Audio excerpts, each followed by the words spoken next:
Queridos hermanos, iniciamos la lección divina de este día martes 4 de junio, martes de la novena semana del tiempo ordinario.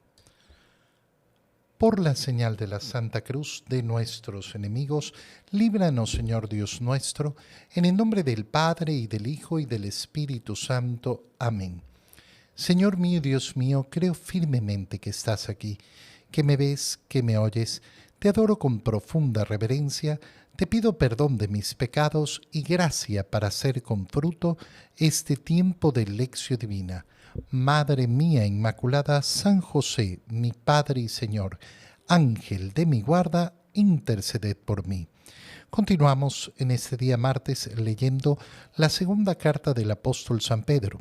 Leemos el capítulo 3, versículos 12 al 15 y 17 al 18. Hermanos, piensen con cuánta santidad y entrega deben vivir ustedes esperando y apresurando el advenimiento del día del Señor, cuando desaparecerán los cielos, consumidos por el fuego, y se derretirán los elementos. Pero nosotros confiamos en la promesa del Señor y esperamos un cielo nuevo y una tierra nueva, en que habite la justicia. Por lo tanto, queridos hermanos, apoyados en esta esperanza, pongan todo su empeño en que el Señor los halle en paz con Él, sin mancha ni reproche, y consideren que la magnanimidad de Dios es nuestra salvación.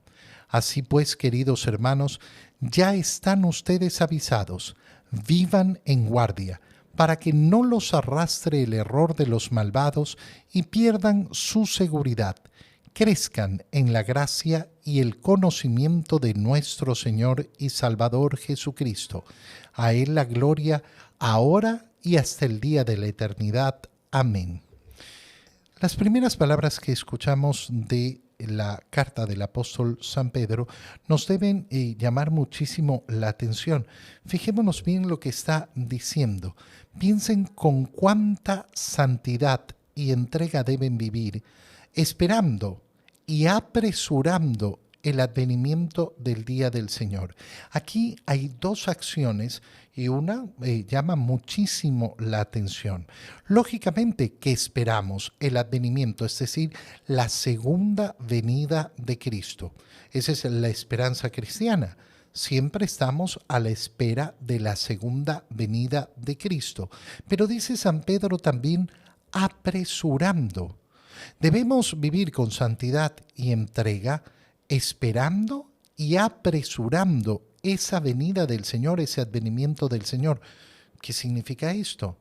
¿Cómo podemos nosotros apresurar la venida del Señor? Porque no depende de nosotros. Al menos esto es lo que sabemos. El día y la hora los ha marcado el Señor. ¿Cuándo va a darse el último día, del cual San Pedro va a hablar con mucha claridad? No lo sabemos. Y entonces, ¿cómo lo podemos apresurar? Este es un concepto espiritual que es sumamente importante de tener claro en nuestra mente, en nuestro corazón. Voy a tratar de explicarlo. Cuando yo me esfuerzo en la santidad, cuando yo me esfuerzo en vivir el camino de Cristo y cuando me esfuerzo, por tanto, en propagar el Evangelio y hacer que el mundo vive el Evangelio, ¿qué estoy haciendo? Estoy haciendo que Cristo gobierne en el mundo. ¿Recuerdas esa devoción tan bella a Cristo Rey, donde clamamos que efectivamente Él es el soberano? Pero resulta que en el mundo no parece que gobierna Cristo, y no gobierna Cristo porque no gobierna en la mayoría de corazones o en muchísimos corazones. Y entonces se produce lo que vemos en el mundo, un mundo que parece contrario a Cristo. Bueno, en la medida que nosotros nos esforzamos, ¿qué es lo que estamos haciendo en el camino de fe? Estamos instaurando el reino de Cristo en la tierra. Y en la medida que nosotros instauramos ese reino de Cristo en la tierra, apresuramos la venida del Señor, preparamos el campo para que venga efectivamente ese que es el único soberano. Apresuramos en verdad a Dios. No podríamos decir que lo apresuramos de, oye, date prisa. Pero lo clamamos, lo pedimos y le mostramos cómo estamos trabajando por Él, cómo estamos efectivamente esforzándonos. Ese entonces apresurar el advenimiento no es hacia Dios, sino hacia nosotros, en el sentido de saber que nosotros tenemos el tiempo contado en este mundo y que no podemos desperdiciarlo, no podemos desperdiciar nuestro tiempo. Esto me permite vivir a mí con ese apresuramiento, con esa prisa. Oye, tengo poco tiempo, ¿para qué? Para instaurar el reino de Cristo y tengo ganas de hacerlo y por eso me empeño en hacerlo. Por eso digo que es un concepto espiritual, que es sumamente importante que entendamos. ¿Por qué? Porque entonces le va a dar aliento a mi vida. Piénsalo, por ejemplo, cuando uno tiene otra dimensión para ver el mundo. ¿Por qué traigo los hijos al mundo? Traigo los hijos al mundo porque, bueno, en primer lugar, porque efectivamente es el deseo de una pareja de esposos, ¿sí? Pero hay una responsabilidad social también. Nosotros tenemos una responsabilidad como especie de conservar la vida de la especie. Eso es parte de nuestra naturaleza. Pero además hay un plano espiritual. Yo quiero traer hijos al mundo. ¿Por qué? Porque quiero poblar el cielo. Porque quiero ayudar a Dios a poner en el cielo muchas almas. Bueno, esto es un deseo espiritual que le da a mi vida otro perfil, otro concepto, que me permite enfrentar la vida con otra idea, con un ideal santo. Bueno, apresurar el advenimiento de Cristo es eso, tener el ideal de que el mundo sea gobernado por el Señor. Continúa San Pedro diciendo, ese advenimiento del día del Señor, ¿cuándo desaparecerán los cielos, consumidos por el fuego, y se derretirán los elementos? Es decir, se nos presenta esa idea del apocalipsis, esa idea terrible de la destrucción. Pero es una destrucción simplemente para destruir. No, San Pedro lo dice con claridad. Nosotros confiamos en la promesa del Señor y esperamos un cielo nuevo y una tierra nueva. Es decir, que cuando hablamos de la destrucción apocalíptica, no se trata de una destrucción por destrucción, sino de la destrucción para la construcción de lo nuevo. Piensa, por ejemplo, cuando uno tumba un edificio. Oye, pero ¿por qué están tumbando el edificio? Porque vamos a construir uno nuevo. ¿Y ese nuevo cómo va a ser? Mejor, más grande. Cuando nosotros pensamos en ese apocalipsis, en ese último día, en esa destrucción de este mundo, no es para la destrucción, sino para la reconstrucción de un cielo nuevo y de una tierra nueva, en la que además habite la justicia. Es decir, que se instaure el reino de Cristo.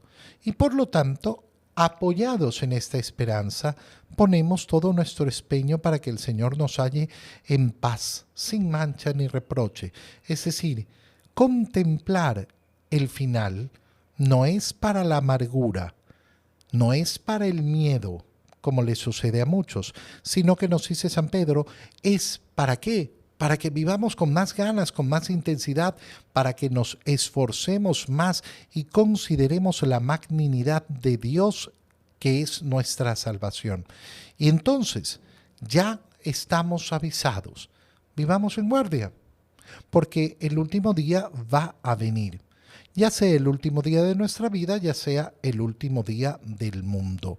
Y entonces, vivir en guardia para que no nos arrastre el error de los malvados y perdamos esa seguridad.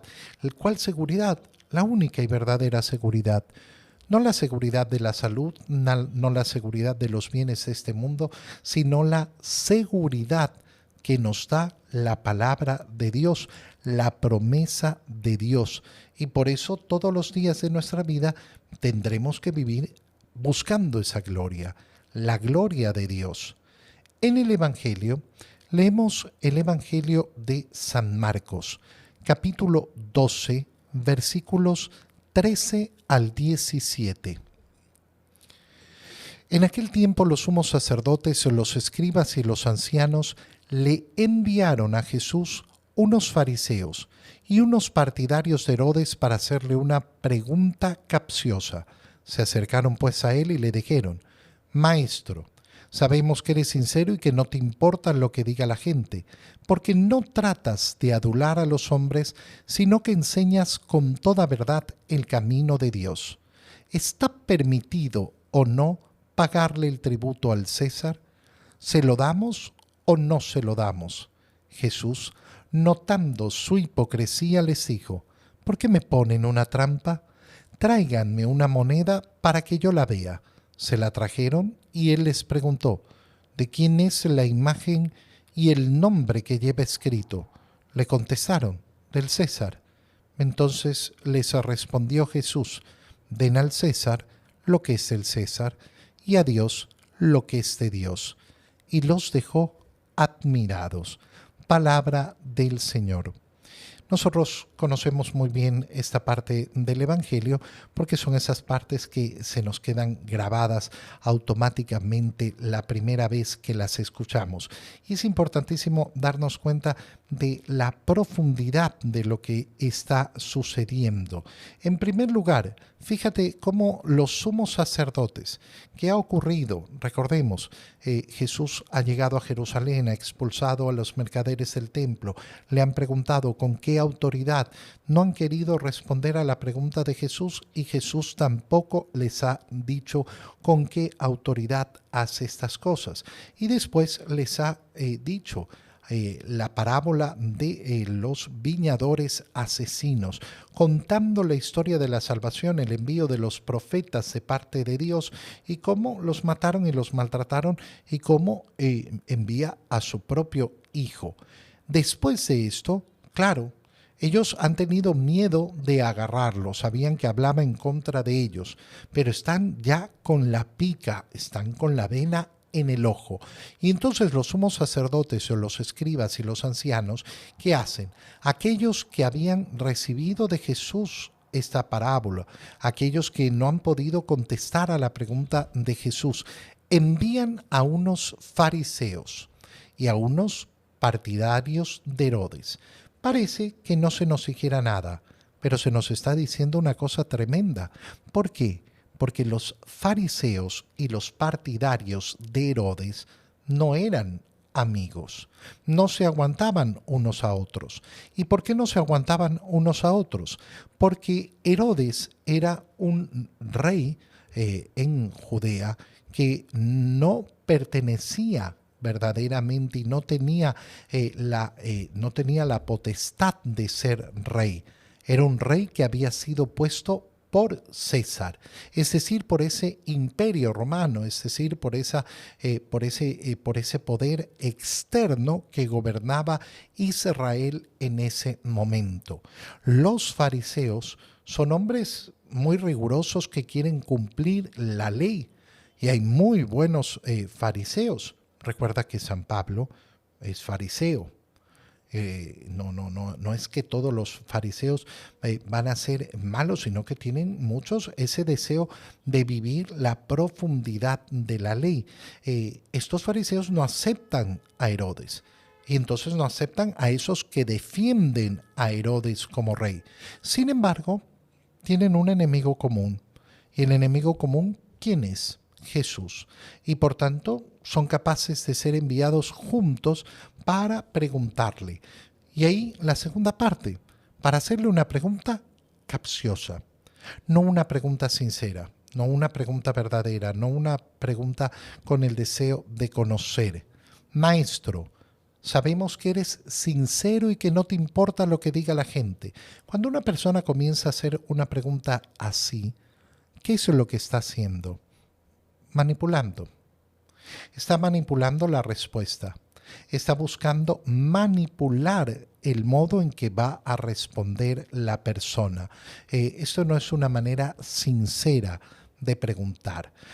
Tú como eres bueno me vas a contestar bien. No, no, no. Pregunta lo que quieres preguntar. Ya sabemos que eres sincero. Ahora, a pesar de que estos hombres no tienen una buena intención, lo que dicen es correcto. Lo que dicen es una descripción preciosa del corazón de Jesús. Es un corazón sincero. No le importa la opinión de la gente. No va a cambiar de opinión ni va a decir una cosa en favor para quedar bien con la gente. No le importa. ¿Por qué? Porque no trata de adular a los hombres, sino enseñar con toda verdad el camino de Dios. Han descrito perfectamente el corazón de Jesús. Y qué bonito es entonces para nosotros tomar estas palabras y decir, bueno, esto es lo que yo quiero. Porque si yo soy imitador de Cristo, aquí tengo un ejemplo clarísimo de cómo debo imitar al Señor, una descripción de cómo debo imitar al Señor, con un corazón sincero y que no anda preocupado de la opinión de las personas. Y entonces viene la pregunta, ¿está permitido o no pagar el tributo al César? ¿Se lo damos o no se lo damos? ¿Cuál es la pregunta de fondo? Si Jesús es el Mesías significa el libertador, el salvador, pero lamentablemente para la mayoría de judíos, incluyendo a los apóstoles, ese mesianismo de Jesús era visto solo de acuerdo a la temporalidad de ese momento, al contexto histórico de ese momento. ¿Y cuál es el contexto histórico? Que son una nación que está subyugada al Imperio Romano, que no es una nación libre. Y entonces, ¿qué es lo que esperan? Ser liberados de esa opresión, así como Moisés liberó al pueblo de Israel de la opresión de Egipto. No van a entender el mesianismo de Jesús, que no va a liberar de las opresiones temporales, sino de las opresiones espirituales. ¿De qué nos va a liberar el Señor? Del pecado y de la muerte. Esa es la principal liberación que nos ofrece el Señor, del pecado y de la muerte. ¿Nos ha venido a liberar de los malos gobiernos? No. ¿Nos ha venido a liberar de la miseria que puede haber por el egoísmo en este mundo? No. ¿Nos ha venido a liberar de los problemas y de las enfermedades? No. Nos ha venido a liberar del pecado y de la muerte. Y entonces Jesús contesta. ¿Y qué es lo que hace? Primero ponerlos en evidencia. ¿Qué es lo que les dice? ¿Por qué me quieren poner una trampa? ¿Cuál era la trampa? Si el Mesías, el libertador, nos dice que le paguemos el tributo a César, significa que no anda buscando liberarnos, que quiere dejarnos todavía en eso y por tanto no es el Mesías. Y si por el otro lado Jesús decía, no paguemos, ¿por qué? Porque tenemos que hacer la revolución. Muy bien, lo vamos a acusar de revolucionario y entonces los romanos lo van a matar. Y solucionamos nuestro problema, que es Jesús. Tráiganme una moneda. Se la trajeron y entonces pregunta Jesús, ¿de quién es la imagen y el nombre que lleva escrito? Del César. Del César. Entonces, ¿por qué la tienen ustedes? ¿Por qué la tienen ustedes? Si le pertenece a César, bueno, entréguensela a César. A Dios lo que es de Dios. ¿Qué está diciendo? Haciendo la diferencia el Señor. Ustedes andan buscando una liberación temporal. No, lo que yo vengo a ofrecer es verdadero. Lo que yo vengo a ofrecer no tiene valor ante el César, tiene valor ante Dios. Te doy gracias, Dios mío, por los buenos propósitos, afectos e inspiraciones que me has comunicado en este tiempo de lección divina. Te pido ayuda para ponerlos por obra. Madre mía Inmaculada, San José, mi Padre y Señor, Ángel de mi guarda, interceded por mí. María, Madre de la Iglesia, ruega por nosotros. Queridos hermanos, reciban mi bendición en este día en el nombre del Padre y del Hijo y del Espíritu Santo. Amén.